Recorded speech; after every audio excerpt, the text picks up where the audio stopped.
Magligo tayo sa ato ang pinalanggang Harley.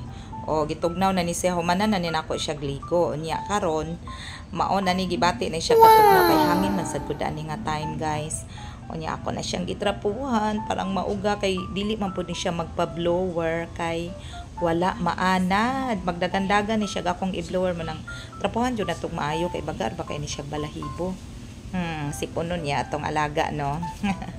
Bitaw pinangga biya nato kay ato biya ning katoking, ato ang pangtanggal natong stress. Syempre, gapaabot siya magpatrapo pa og gusto na ni siya magpabuhi. Kay ako man jud ni siya gihikot kay dili masilbig dili ihikot oy kay magdagandagan ni siya gligoon agoy maluya in town ang babaeng magligo unsaon na lang. Di ba?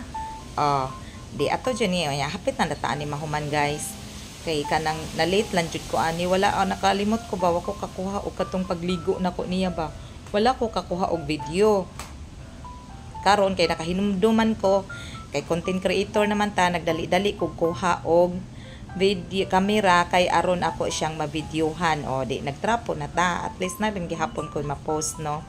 Syempre nag-work biya gyud ta sa diri sa FB aron ta masweldo ana jud tay i-post, di ba? Og halos na lang ato ang buhaton atong kuan og video nya nagsuklay na ko ni Harley ani, guys, kay aron dili bitaw pod og mauga manggod kay ang balahibo ba mga tagta mga tagak ingon ana manang ako siyang gisuklayan parang dili kayo daghan ang kanang balahibo magkalat sa ato ang sahog. Pero magsige biya og vacuum ani, guys, kung every morning or evening ingon ana twice a day kung mag-vacuum usay once a day ug di ko tapulan mag twice a day.